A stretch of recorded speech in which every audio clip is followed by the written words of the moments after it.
Very warm good morning India. आप देख रहे हैं प्राइम न्यूज पर मिनट टू मिनट ब्रेकिंग। मैं हूं आपके साथ पूजा मोहन पांडे। बुलेटिन की शुरुआत बड़ी अपडेट के साथ करेंगे जो कि महाराष्ट्र से सामने आ रही है। महाराष्ट्र के मुख्यमंत्री यानी कि देवेंद्र फडणवीस ने दोपहर 12 बजे बैठक बुलाई है। सीएम फडणवीस की बैठक में मेयर के मुद्दे पर विस्तार से चर्चा होगी। महाराष्ट्र नगर निकाय चुनावों के नतीजे सामने आ गए हैं। सभी 2869 सीटों का परिणाम सामने आ चुका है। 1440 सीटें जीतकर बीजेपी सबसे बड़ी पार्टी बनी है। शिवसेना शिंदे गुट ने 404 सीटें जीती हैं। कांग्रेस ने 318 सीटें जीती हैं, तो वहीं 156 सीटों पर शिवसेना यूबीटी ने जीत हासिल की है। एनसीपी अजीत पवार गुट को 164 सीटें मिली हैं। एनसीपी शरद पवार गुट को 36 सीटें ही मिली हैं। तो 97 सीटों पर एआईएमआईएम का कब्जा हुआ है। 14 सीटों पर एमएनएस ने जीत दर्ज कर ली है।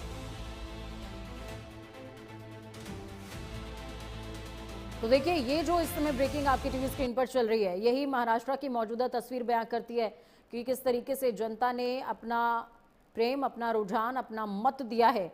तस्वीरें देखिए, शिवसेना भवन की ये तस्वीर है मुंबई की, जहां पर लोगों में काफी ज्यादा उत्साह देखने को मिला। पुणे में भी रंग गुलाल उड़ते हुए नजर आए। जालना की तस्वीर देखिए, मनकुर्द की, वर्ली, नवी मुंबई, हर जगह हाल कुछ ऐसा ही। लोगों में काफी उत्साह रहा, हर तरफ भगवा गुलाल उड़ता हुआ नजर आया। और जैसा कि बीजेपी के तमाम लीडर्स पहले ही कह रहे थे कि इस बार उड़ेगा तो भगवा गुलाल ही। महायुति की युक्ति काम आई है और बीएमसी में बीजेपी ही बीजेपी हर तरफ चाहिए। चलिए सीधे ग्राउंड जीरो का रुख करते हैं। कैलाश सुगंध ग्राउंड जीरो से लाइव जुड़ गए हमारे साथ में। कैलाश, किस तरीके की अपडेट, तस्वीरें हम देख रहे हैं, तस्वीरों में बहुत ज्यादा उत्साह है। 27 सालों का वनवास खत्म हुआ बीजेपी का, 27 से 28 सालों का, और अब एक बार बीएमसी इलेक्शंस में वापस से बीजेपी का राज होगा और देवेंद्र फडणवीस इसके रिगार्डिंग मीटिंग भी करने वाले हैं दोपहर में। कैलाश, आज जो 12 बजे जो है मुख्यमंत्री ने जो बैठक रखी है वो जो है मेयर चुनने के लिए ही बैठक रखी है। और 5 प्रमुख जो नाम है मुंबई के, जो 5 प्रमुख चेहरे हैं, जिसमें से 2 महिलाएं हैं और 3 पुरुष है।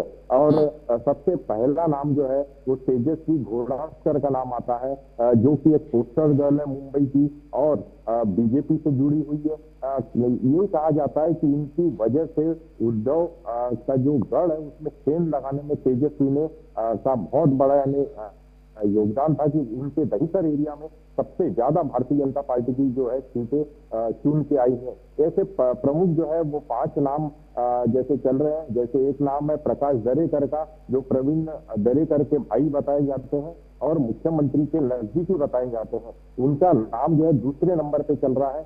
तीसरे नंबर पे प्रभाकर शिंदे, जिनको काफी समय से पार्षद रहे हैं बीएमसी में। उनका अच्छा खासा तगड़ा जो अनुभव है बीएमसी को लेके। और चौथा नाम है मकरंद नार्वेकर, जो विधानसभा के जो अध्यक्ष है राहुल नार्वेकर, उनके भाई है मकरंद नार्वेकर।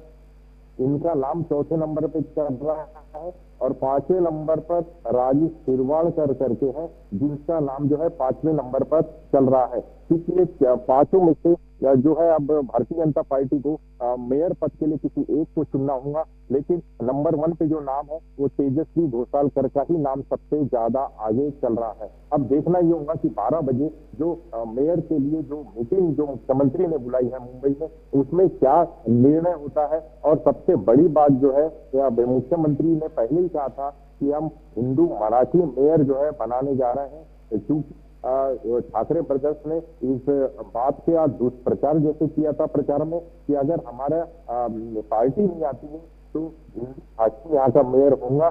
तो इसी को ध्यान में रखते हुए जो है मुख्यमंत्री ने का तुरंत बयान आया था कि मराठी हिंदू मेयर हम जो चुनेंगे अगर हमारी सत्ता आई तो। और जिस प्रकार से बीएमसी में जो है सत्ता की चाबी अभी भारतीय जनता पार्टी के हाथ में है, तो यह थोड़ा सा यानी ज्यादा कठिन काम तो नहीं है बीजेपी के लिए, लेकिन इतना जरूरी है कि आज किसी न किसी फैसले तक जो है भारतीय जनता पार्टी पहुंच जाएंगे और बहुत जल्दी नए मेयर का जो चेहरा है वो सामने आ सकता है। बिल्कुल कैलाश मेयर का चेहरा सामने आ जाएगा, लेकिन जिस तरीके से देखिए इस इलेक्शंस के दौरान दो चीजें स्पष्ट हुई कैलाश। एक तो बीजेपी ने वापसी करी है जिस पर पूरा फोकस सभी का है, लाइमलाइट पूरी बीजेपी लेकर के जा रही है, लेकिन एक और फैक्टर है जिसको हमें नहीं भूलना चाहिए और जिस पर शायद डिस्कशन होना चाहिए। AIMIM जिस तरीके से उसकी सीटों में इजाफा हुआ, ये क्या दिखाता है कि अगर सीरियसली AIMIM को नहीं लिया जा रहा है तो अब शायद लेने की जरूरत है अन्य पार्टियों के लिए, क्योंकि जनाधार उनका शिफ्ट हो रहा है। देखिए, जो भारतीय जनता पार्टी की जैसे बात करें या फिर शिवसेना शिंदे गुट की बात करें, ये जो पार्टियां है वो अपने आप में एक अलग विचारधारा वाली पार्टियां हैं, और विचारधाराओं के चलते इस प्रकार का जो अलायंस होना ये लगभग नामुमकिन है, क्योंकि AIMIM ने जो है इस बार जो है पहली बार पूरे महाराष्ट्र में जो है अच्छा खासा प्रदर्शन किया है। करीबन बताया जा रहा है 97 सीटें इनकी आई है, और साथ में नागपुर में भी इनकी 6 सीटें आई है। तो ये पहली बार उपलब्धि रही है कि इस बार पतंग लहराई है AIMIM की। तो ये संभावित राजनीति में कुछ भी हो सकता है। क्या दो विचार भी आपस में आके मिल सकते हैं, अगर सत्ता की कुर्सी अगर संभालनी है या सत्ता पे अपने मेयर का चेहरा दिखना चाहती है पार्टियां, तो ये संभावित यानी बन भी सकता है कि वो MIM से जो है वो गठबंधन कर ले। लेकिन जहां तक विचारों की बात आती है तो विचारों के अनुसार सबकी विचारधारा पार्टियों की अलग अलग है, और निर्दलीय भी काफी सारे जो है महाराष्ट्र में चुन के आए, चाहे BMC की बात करें, नासिक की बात करें, पूना की बात करें, नागपुर की बात करें, तो ऐसा हो सकता है कि निर्दलीय भी भारतीय जनता पार्टी के तरफ। चलिए, बहुत शुक्रिया कैलाश हमारे साथ जुड़ने के लिए, अहम जानकारी साझा करने के लिए।